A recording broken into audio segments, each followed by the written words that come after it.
So, ladies and gentlemen, we were just in a very deep conversation, and I said, you know what? Screw it. We're going to go live because I wanted to save it for the show. All right. I wanted to save it for the show. Zbot is back. Zbot, how you doing, man?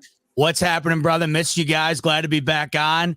Couple days away from April, less than a month from the draft. Yeah. Just when I thought, this period of time is weird. Super Bowl ends, lull, right? Dead period. Then the free agency market starts to creep up, and then that comes. That's huge. Then you hit this little bit of a divot again, and then we're going to be right back up on that uptick. So I'm excited about it. I can't wait.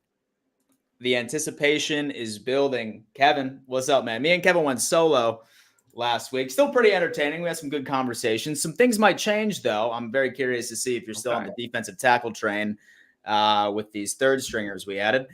How you doing? Glad to be back. Always love discussing some draft, getting into it with the Bills table. I mean, come on. What better than a Bills triangle, right?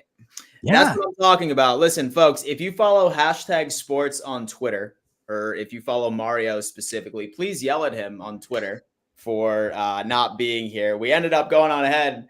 I've been talking to Mario about this for weeks. I was like, hey, man, we do Bills Roundtable, 5:30. You want to come? He's like, hell yeah, dude. And then I talked to all of you this morning, and I said, hey, we're going. And then Mario just responds, what? Haven't heard from him. So yell at him on Twitter and tell him that he should be here. Hopefully he makes a last-minute appearance. I know that he's a school teacher, so maybe he's doing some extracurriculars. Well, he's got no excuse. He's got the day off tomorrow. So he's got to be partying tonight. That's what I'm talking about. Has to be the case. That or he's already started happy hour. One of the two. Folks, if you are in here, you're just joining, thank you so much. Smash that like button for us. It's easy. It's free. It takes less than a second. Helps out the channel tremendously. Now, Zbot, you and Rico were in some heated argument about receiver. I tried to listen to it right before we started the stream, but I just wanted the full effect while we were live. Talk to me about it.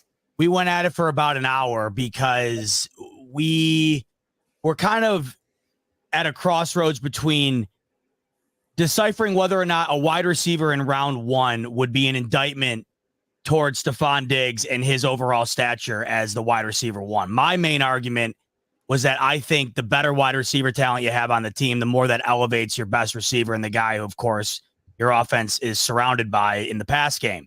He kind of felt as though, and I do understand this because of the way that anything Stephon Diggs does recently is broadcasted amongst the talking heads. He sort of felt like if a major move is made in the first round, then that could be an indictment on Diggs and sort of give the impression similar to how Jordan Love was drafted to the Packers and then Aaron Rodgers gets disgruntled and he wants out and eventually does leave.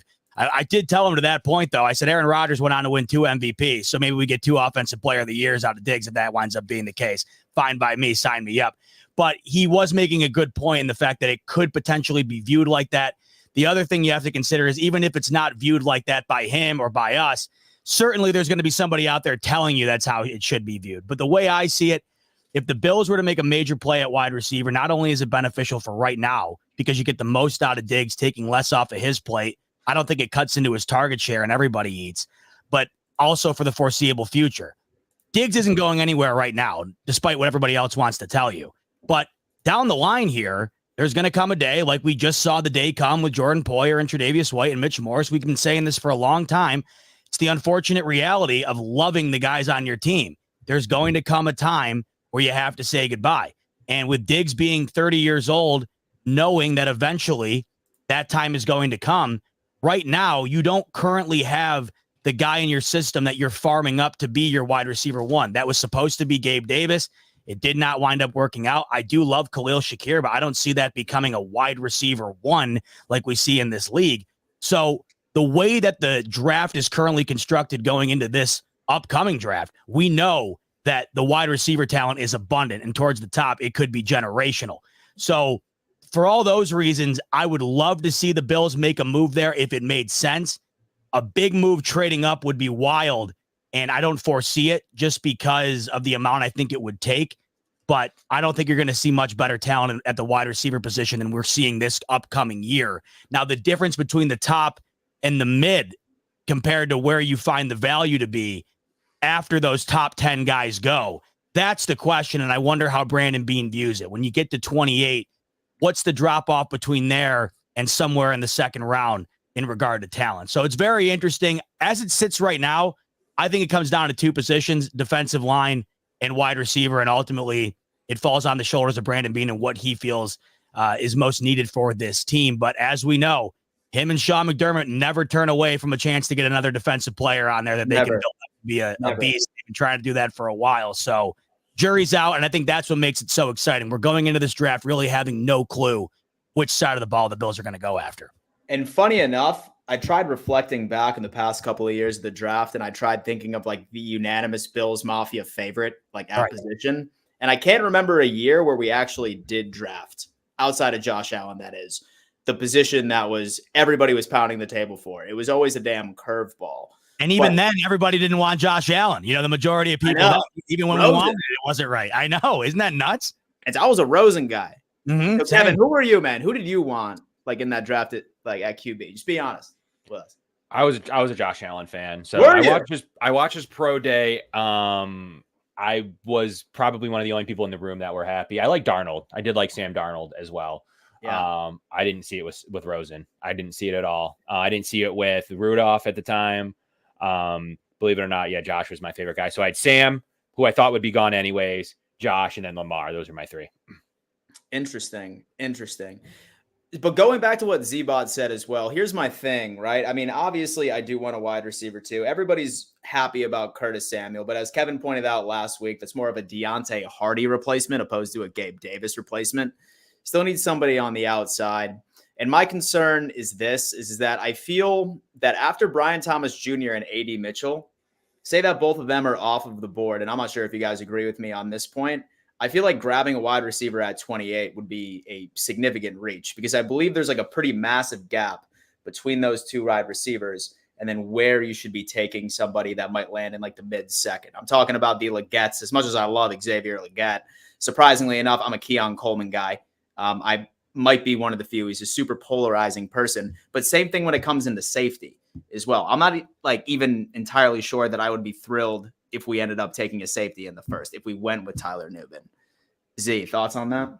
It doesn't seem like the value is there at safety in round one, especially when you look at where the Bills are picking and where they are grading out these safeties to wind up going in the draft. The majority of them, when you look at it, it's far beyond the first round. So I don't see Brandon Beane doing that at 28. There would be no reason to go up to do it because I think the safety market falls to them at 28 if they want it.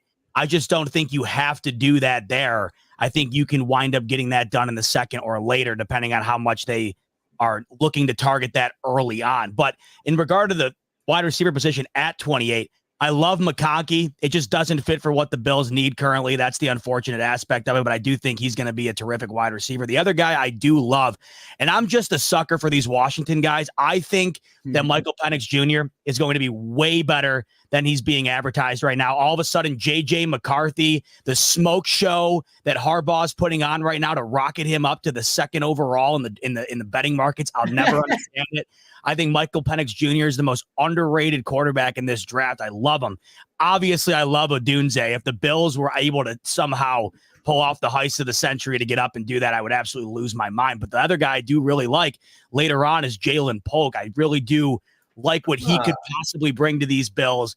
But at 28, I don't think that's going to be in the cards. That's more of a second round decision. Being at 28 is such a, this is something it's taken a while for me to get used to as the Bills have gotten better here. Such an odd spot to be in because you really do have to nail it based on guys that could either be, their output could end up being worthy of a first round pick, or it could look much more like a later round type pick, depending on how things go. We saw the slight difference between Kaiir Elam and McDuffie. I mean, that was a couple of picks away. The Bills probably would have loved to have had McDuffie if the Chiefs don't move up to get him.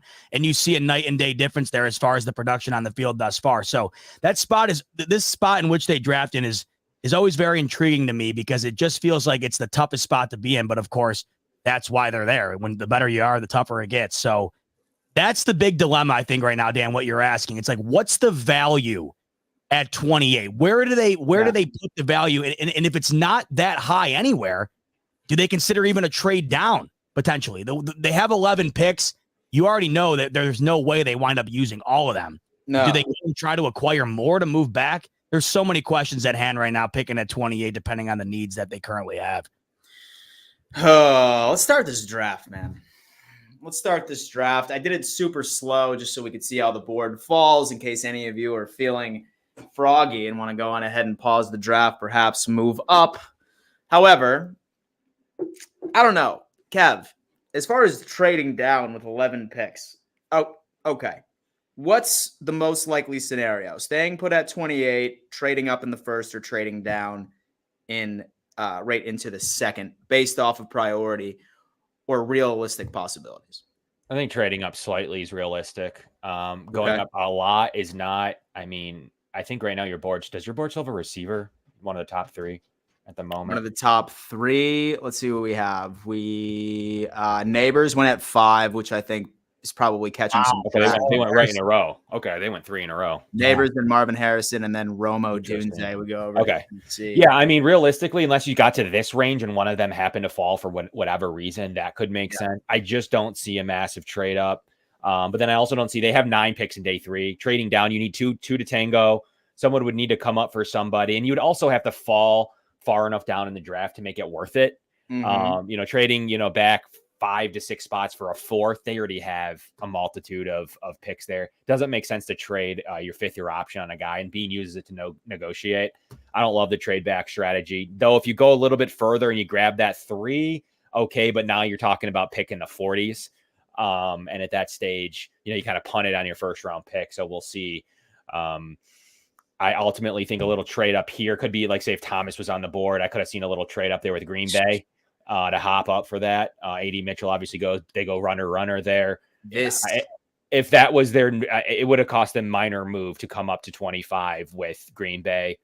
That's the kind of move I could see if the board did fall this certain way, and those were their receivers. But I still think that there's been much said around the draft community that there isn't a huge difference between AD and Brian Thomas. And there also isn't a huge difference between some of the other guys that are sitting there. There isn't a large gap in these tier 2 guys. So we think that someone may actually go receiver 4 that we're not talking about. So I wouldn't be shocked by a Leggett. I wouldn't be shocked by, Franklin. I wouldn't be shocked by Lad McConkey, maybe even Keon Coleman. So I do believe that the Bills worthy. He's got to be talked about now with the rule changes between no hip drop and as well as the return game. Not my favorite prospect, but certainly a guy that I could absolutely see the Bills being interested in. Has the lowest drop rate in the draft, as well as one of the best separations, and it's 2 quantifiable transitions. Oh, wait, who is this again? Worthy. So who is this? Who? Worthy. Okay. And so his size doesn't bother you at all? And so I'm kind of concerned he's going to get off of the line in general. A lot of them are the similar size. Legat's not much bigger. So it's just a matter of a couple of the guys that went but a lot of the guys in this range are not much bigger. They're all, Lad McConkey, they're all in that 5'11" to 6'1" range. Got it. So not overly. Yeah. Z, we're sitting at 28 round. AD, Brian Thomas Jr. are gone. Here's the board. We have Tyler Nubin, safety out of Minnesota. I'm trying to think. Tackle depth is a sleeper. I would say Zach Frazier out of West Virginia. Lad McConkey sitting here at 32. Damn, bro. What's the move? And then also we have quite a few suitors that want pick number 28 as bad as humanly possible. Well, if you're like me and you're leaning towards wide receiver just because that's what I want to see them do for Josh Allen for the first time since forever, they haven't done it. Agreed. That was nightmare fuel watching 26 and 27 go. To Me too, dude. That sucked, right? Interesting enough, like Kevin just said, I feel like the slight move up for Brian Thomas with the Green Bay Packers there would have made the most sense. I've seen some mock drafts have him going in the early teens. So the fact that he falls all the way down there to where you are able to kind of pull off a type of move like they did just last year to sort of rob Dalton Kincaid from seemingly the Dallas Cowboys war room. They looked devastated after that move was made. I'd be all over that. I really do love McConkey. I love him. I feel like he's guaranteed to be a guy that comes in and has an impact on a team. The question is, though, based on what is currently constructed on this offense, you're going to want to get touches to Kincaid in the slot, certainly Shakir. We just talked about Gabe Davis being gone and the lack of that deep threat. I don't think you're going to have that with the addition of a first-round pick at wide receiver in McConkey. I love him, but I just don't know if the chips are currently laid out on the table to where that would be the best fit for Buffalo. I certainly wouldn't hate it because I just think you're going to get a grinder of a guy that's guaranteed to be a success in this league. But this is where it gets interesting because you said tackle depth, you said center. Right now, I mean, isn't McGovern set to take over at center for Mitch Morris just to kind of fill in? We don't really have a solidified solution there. Yeah, Will Clapp. Will Clapp, guaranteed, Will Clapp, boy. Guaranteed first name up on the Wall of Fame when the new stadium is built. But to me, I don't see him going O-line. So the question is right now, what makes the most sense at defensive line? And I know, Kevin, that's kind of where you lean. If you had to get to this spot right now, do you see him doing that? And if so, where do you see him going? You'd have to throw up edge for me. I don't see it being Fisk. I only see it if the top two guys fall more than anything. Yeah, Braswell. I mean, they like Braswell a little bit. They were front and center at his pro day, watching him. It wouldn't shock me if Braswell was a guy that they were extremely interested in. But I'm still leaning that you have to give Josh Allen weapons. Josh Allen referenced it in a most recent interview. I think they honestly, at this stage, they entertain the best receiver who's on their board. I could see a JPJ at center, but he's gone. He's a 10-year center. So, you may not be able to pass that up. I also like Frazier from WVU. So I don't know that I can totally rule that out, especially when you can continue to have McGovern where they were. So you have four guys at the same spot. You essentially have Edwards as well at the same spot in his 6 rotation line spot. And then you could go in with a pretty long-term center. It's not to be disregarded. I think they could go that way. And then they have 2 young interior offensive linemen. I think it's still receiver guys. I think they like Ladd. I mean, being basically expelled out Ladd in his most recent interview. I think he's not redundant. He's a boundary receiver. He runs 4.39 speed with elite quickness, can help you in the return game. He's versatile. So when you put in him, Samuel, and Diggs on the field, you have no idea who's lining up where. Throwing Shakir in the mix too. I think he's a versatile mix that the Bills are looking for. And based on this board, you don't want to get into Kansas City. He'd be devastating with Patrick Mahomes. That elite quickness reminds me of just draft him just to keep away from Kansas City. I mean, look, you have to play that way. Good I think point. That if this board, that's where they go. If this is the way the board goes, some of the defensive linemen are gone, and you just get one runner on the other 2 receivers. I think the Bills they don't know where they're going to be able to get into it if they wait into the second round. So do you feel comfortable because I love McConkey. I just was concerned about the idea of maybe not having that more vertical type threat. How do you see the offense sort of shifting around a guy like him? Do you see it more like last year where things stay sort of within the middle of the field? Or do you think it allows Diggs to open things up more down the field than maybe it was in the latter half of the season last year? Yeah, his ability to get open, his elite quickness, and then he has good deep speed. I mean, the 4.39 proves it. He has a good shuttle. He has shown really good film, toasting cornerbacks deep. I think that he can do everything. So I think that he's not so people will assume that he's not a deep threat. Mm-hmm. It's not his number one attribute to win jump balls deep down the field, but he smokes people off the line. He is such an asset at Georgia. Their offense wasn't the same when he wasn't in the lineup. He's just a pure safety valve for Josh Allen. And it would be a guy that would be here for long-term.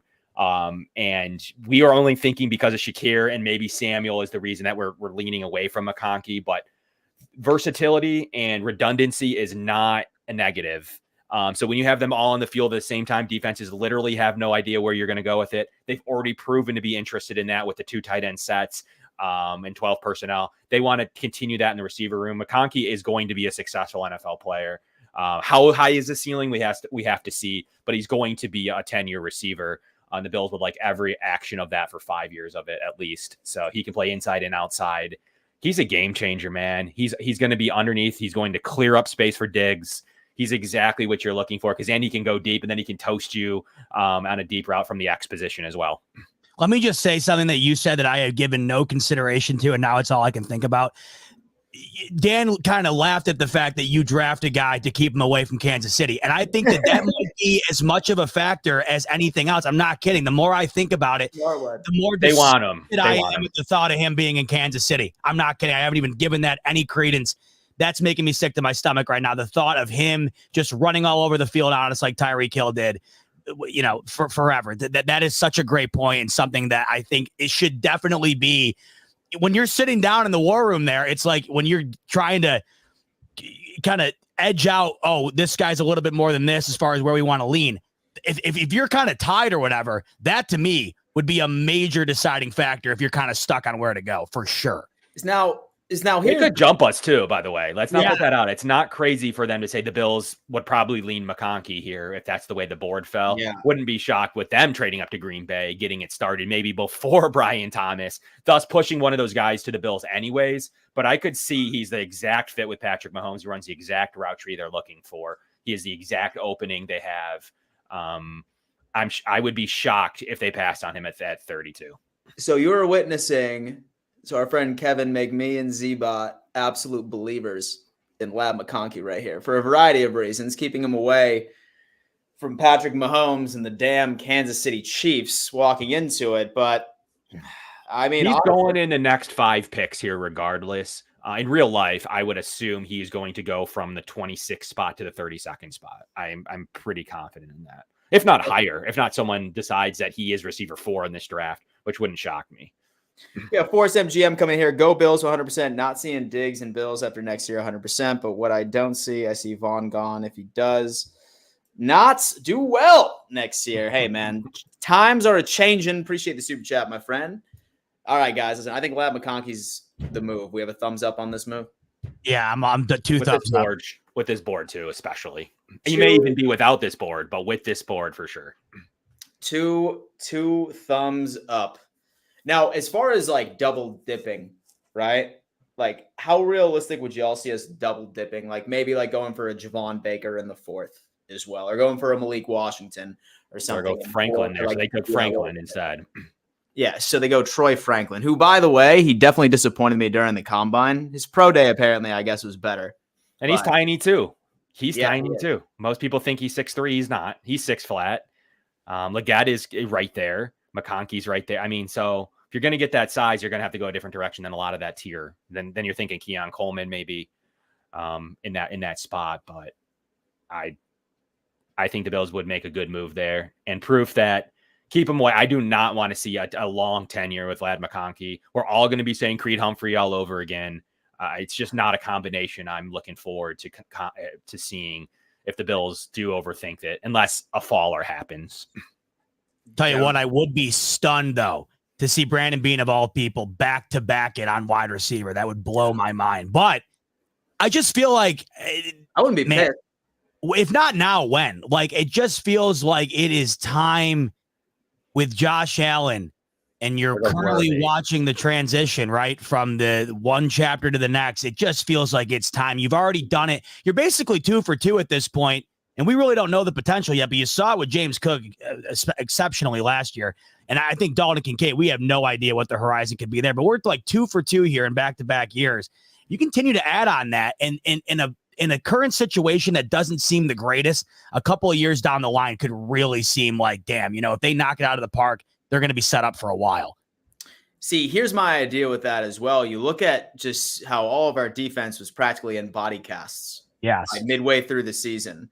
And this Buffalo Bills team, I would probably have to credit our success of being able to go on that run from James Cook, Khalil Shakir, and Dalton Kincaid. That literally was our offense because Diggs obviously fell off the face of the planet. I can see us doing that. Why not just double down? I mean, for example, we're sitting here at pick 60. And is what it is at this point. But, I mean, say, for example, that you have a Jalen McMillan. I'm not a big Devontae Walker guy. I love Javon Baker right here at 76. I'm not really sure I could justify that piece. Thrash, I heard, is pretty tough. Malachi Corley is interesting. Brendan Rice, but all third-round talent. Yeah, they just all went runner right there about 10 picks ago with Keon and Worthy and a couple others. So if the Bills really wanted to do that, a trade up could have been initiated if they were looking for the bigger body guy. Yeah. They could have made that happen. So we have Chris Jenkins is there. That's a natural fit. Haynes is going to be a 7-year guard. So there's a couple of options here now that you could go a different direction. Now, we don't have a third round pick, and we do have a couple of offers here. Is this a trade down situation? Possibly, if someone comes in with, once again, something decent. Yeah, the New England Patriots at 68. Yeah, no, I mean, I wouldn't say anything like that because we still wouldn't have a second. But okay, wide receivers taken care of. Vlad McConkey away from the Kansas City Chiefs. We have Adisa Isaac, edge rusher, Jonathan Brooks. I'm okay on a running back this year. We have Kieran out of Yale, an offensive tackle. Chris Jenkins, who you mentioned that you would like right here. Same thing with Christian Haynes. Safety Jaden Hicks, but he's more of a strong safety candidate, and I think that's going to be more of a wrap responsibility. Free safety is probably going to be more so of what we're looking for. Who stands out to you boys on this? What's the situation at safety currently right now? As far as availability? So we got Mike Edwards. Safety, filter safety on your screen. Filter safety. Let's check it out. Right over here. So we have Hicks, we have Cameron Kinchins, which is interesting because you'd be pairing him with the DB's coach, who he was under this previous year. So there's familiarity there. Bullock's good too. And then you have Kalen Pollock out of USC, 97 grade. And remember, we don't have a third round pick. So those are pretty too low. They like Hicks more than I do. I would flip Bullock and Hicks if I'm being honest with those rankings. My consensus big board has, for instance, that I have, sorted for Bills. I have Kinchins at 54. I Bullock at 71. I don't have Hicks until about the 80s. Really? So, I mean, PFF is definitely down on those two guys with their ranking system, but I would believe that either of those two guys, Kalen Bullock and Cam Kinchins, are much to be discussed in the draft room with the second rounders, you think? Yeah. Second rounders for both of them. Okay. Safety. We have safety up here, and then defensive line. Let's see if we have anything. Chris Jenkins is good. I mean, he's a good player. So I don't think the picks. I mean, you're getting a one tech in position that you've already just signed in Austin Johnson. I don't really know that there's a needle mover here today. With the announcement of signing Deshaun Williams, he could just be the rotational guy. Like if the board falls this way and there's a Chris Jenkins there, that makes a ton of sense for the Bills. He's a good player.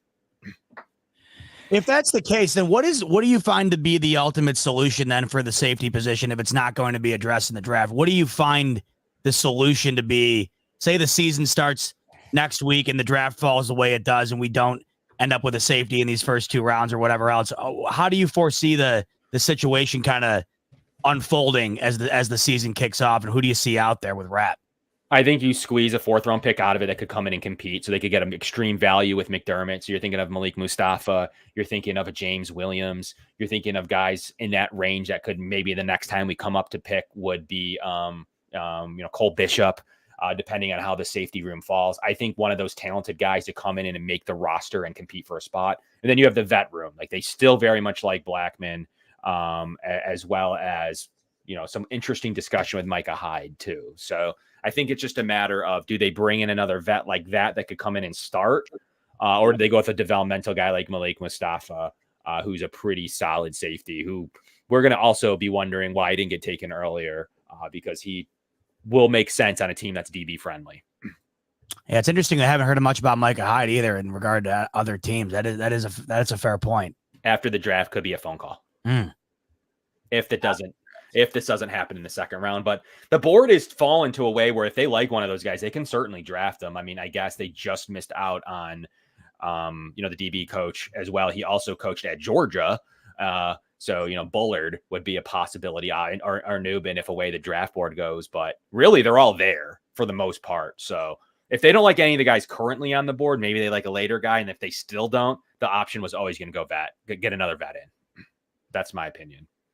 So second round right now, we have Chris Jenkins. I mean, I feel like this is probably where they would go unless they wanted to. Haynes is a plug and play starter. So if you want to keep McGovern at center, Christian Haynes is a super good player. So they could pair him with two second round guards and be good at interior guard for, forever. Essentially. I don't hate that.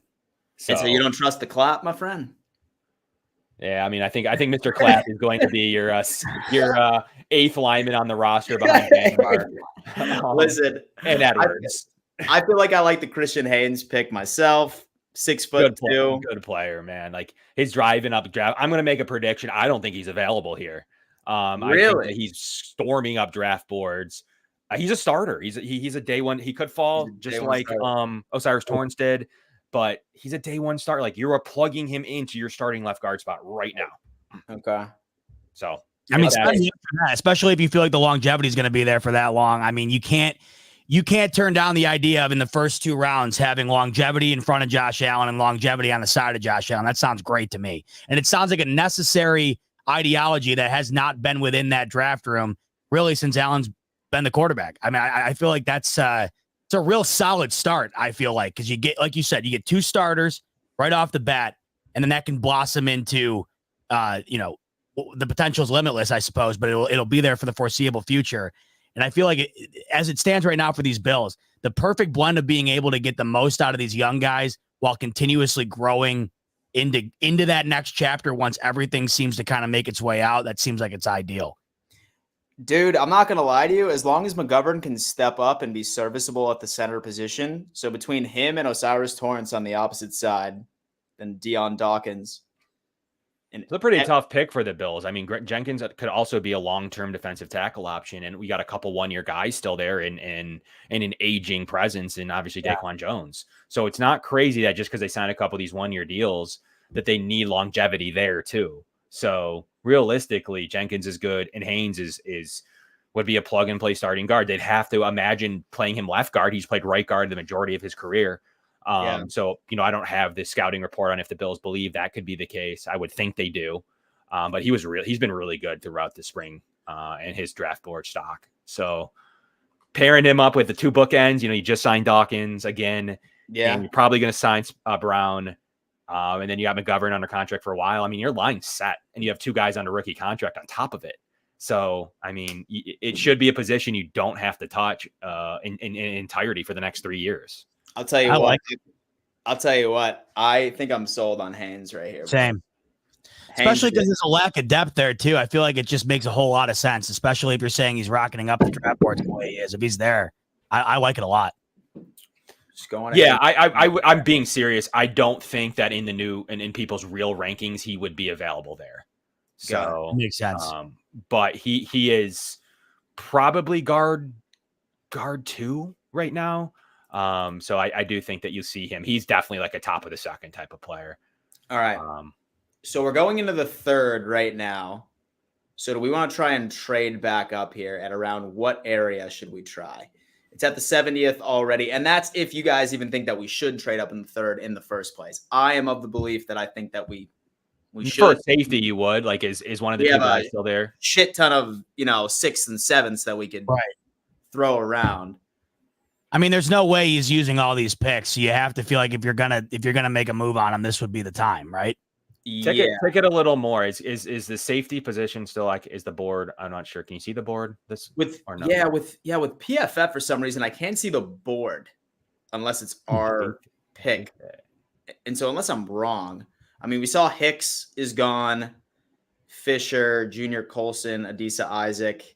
Keep rolling in a little bit. I think the Bills would be more apt to trade in more in the middle of the 3rd. More in the middle of the 3rd? Okay. That would be where the value would Spencer Rattler. Spencer Rattler to the Giants. That makes a whole hell of a lot of sense. Another Giant great. Well, I mean, now I guess that Zoe Dable's actually planning on calling plays next year. So, but I think that might have bought him another win, if that. What do you think? 78? Maybe a little bit more. Yeah, rocket a little more. It'd be a little expensive for them right now. But yeah, as you get into the 80s, I think it becomes a little bit more realistic for them to make a move. Let's mess around with the Colts. Okay. All right. So it might be a bit expensive, but let's see what we can do here. 82, 128. Yep.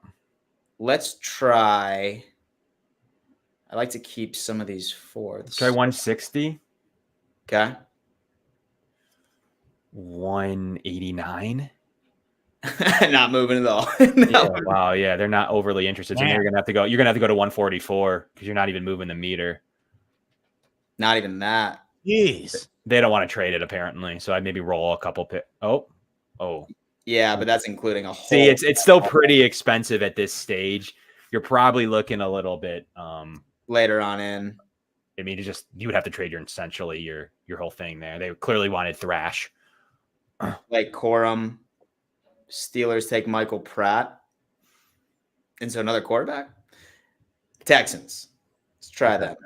86, 128. What do you say? Let's try 189, 163. Dude, it's expensive. 160 and 163? Nothing. No, they went. I'm not even sure. We're still too far. Yeah, we're still too. There's still some people on the board, though, which is okay. Texans take Patrick Paul, tackle. Dallas Cowboys, Green Bay. Let's try that. 88, 128. Damn. I just don't see them trading. I would see 3 picks at the most. So if you can't come up with a 3-pick combo, I would take that. They apparently a 4th round in 2025. Well, it sucks to have to do this and have no idea what's even there. That's what I'm saying. I'm assuming you like the 2 safeties, or what are you thinking? Are you thinking Kinchins and? Yeah. I was thinking about Kinchins, but then again, I like James Williams too. Rocket a few more picks. That's really expensive. Dude, hey, listen, you know what, man? We're trying to. A future 4 alone should be almost enough. 4 and a 4 should almost be enough, with maybe a throw-in pick. Is Mason McCormick's nice? Yep, the Bills clearly went guard, so they'd be all set. Green is good too. I really like Renardo Green. Bucky Irving, Cameron Kinchin's gone to the Ravens. Okay. Try to come up here. Like this makes a lot of sense. Where at? This pick here with the 49ers. 94, 128,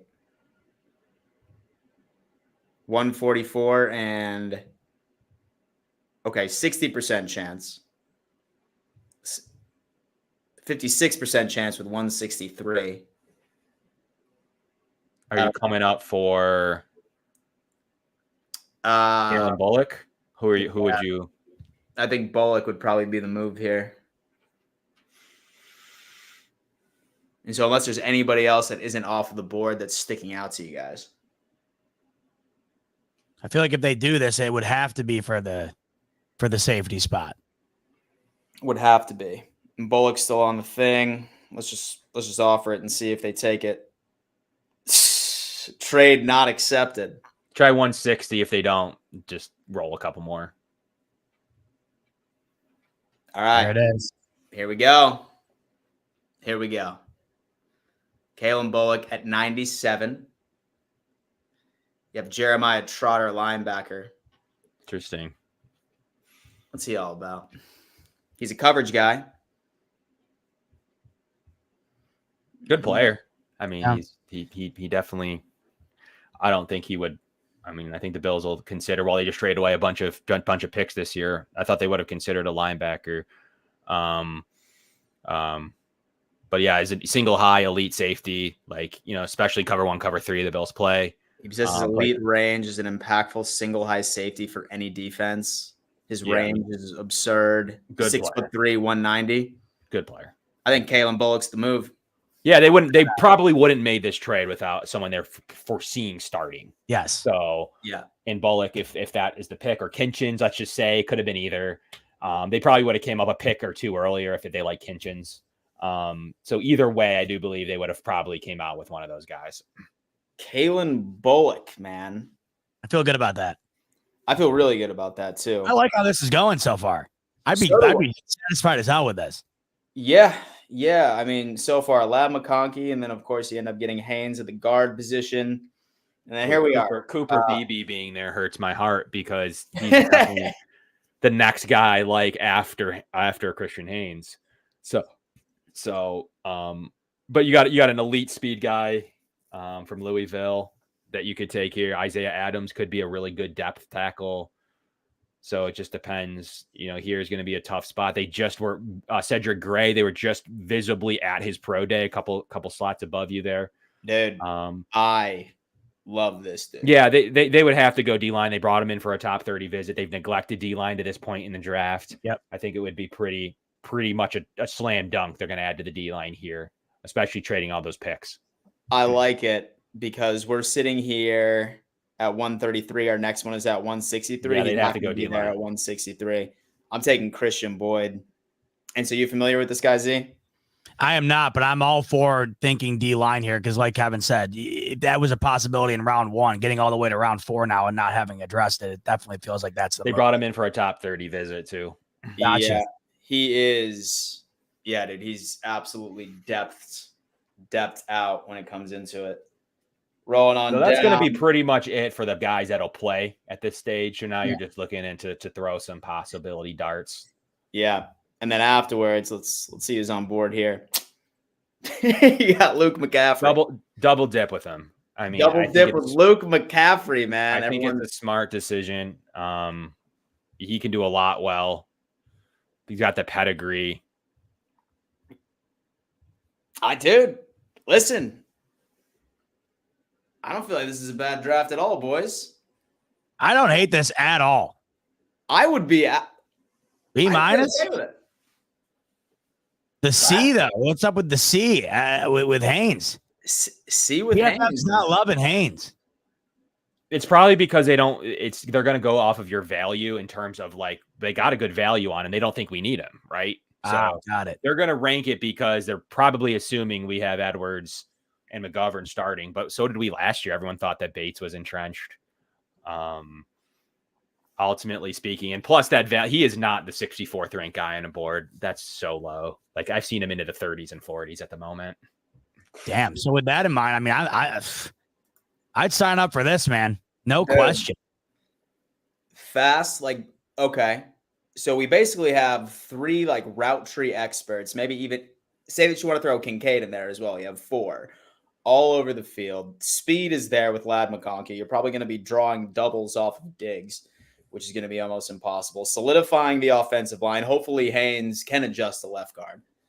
Kalen Bullock makes a lot of sense. Perfect scheme fit. Christian Boyd, absolute animal. Yep. And then Luke McCaffrey. I'll be honest with you, I really haven't looked a lot into Luke McCaffrey. All I know is that he's Christian McCaffrey's brother. That might be enough. That might be enough. I mean, that family. The route technician. I mean, he gets open. He has separation ability. He beats single coverage. Definitely, there's a lot to like about what he can do. I think he'll probably get a boost in the return game now with the rules. Good player at this range in the 5th round. Going back to back with. I mean, this draft solves a lot of issues. Like you're getting 2 tacticians at the safety position. You're getting a day 1 starting guard. You're probably starting Bullock unless he's really struggling throughout camp. You're probably starting Bullock. And Christian Boyd is going to get a ton of reps. So, I mean, you would pull away with some contributors for sure day 1. Absolutely. Well, folks, I do need to give a giant shout out to today's sponsor, and that just so happens to be BetUS. Folks, BetUS is a proud sponsor of Roundtable Sports. They're matching 125% of your initial deposit the second that you do sign up. All right, folks, link is in description as of right now, so please go on ahead, sign on up, and help out the boys over there because there's 10% gambler's insurance once again. So say, for example, that you are taking the underdog and everything with the Sweet 16. Or say, for example, you're betting on opening day baseball. I know for a fact that Z-Bot is on opening day baseball. Mine's cooking right now. Talents for tonight. Sweet 16, baby. I cannot wait. Sweet 16. You have any plays for any of us, bro? I'll go ahead and I'll put one down right down now. Yeah, I'm taking Clemson +8. Or whatever it's at right now. I'm taking Clemson +8. Arizona blew a 13-point lead with a minute left the other day to Texas A&M. Should have lost that damn game. I liked how Clemson's looked, and I feel like one of these 1 seeds is going to drop. I feel like Arizona might be the one to go down tonight. So I think I got Clemson covering potential to win. March Madness. Let's go college basketball. All right, dude. Talk to me. All right, Utah, and this is the NIT. Bro. That's the NIT. Get that out of here. who's betting on the NIT, baby? All right, March Madness. I've been there. Believe me. Hey, man, listen, we've all done it. Okay, so you said you're taking Clemson. What now? I'm taking Clemson plus the 7 right there. You could tickle the money line as well, maybe, but I like it. I did not like what I saw from Arizona down the stretch in that game, and I think Clemson's coming in and at least keeping that game within that point range. Okay, dude. You know what? He's feeling it right now. So I'm going to put 50 doll hairs down on this game to win 45. Place the bets, baby. There you go. My underdog heater was on, man. That underdog. It's on, baby. He's on a heater. Hey, listen, it's on. Right. Hey, you know what? Say that I lose. Hopefully my baseball parlay ended up actually hitting. I took the Reds of the spread. I'm pretty sure they're up like 7 runs to nothing right now. I took the under in the Giants and the Padres. Please still be under 7.5. Giants, Padres. And 6. It's 6 at the bottom. All right. Listen, bullpen, baby. And then the Mariners money line, baby. That's how it all kind of plays out. Let's make that happen. Well, gentlemen, listen, I got to tell you, thank you so much for joining me once again. Folks, listen, we are doing this Bills Roundtable. Hopefully Mario is able to join. I will remind him again next week that we are live every Thursday at 5:30 p.m. EST. Smash that like button for us. Next week, we'll probably talk a little bit more draft stuff, some other breaking news surrounding your favorite team, the Buffalo Bills. And for everyone in the chat, thank you so much for vibing with us. We will see you next Thursday. Peace.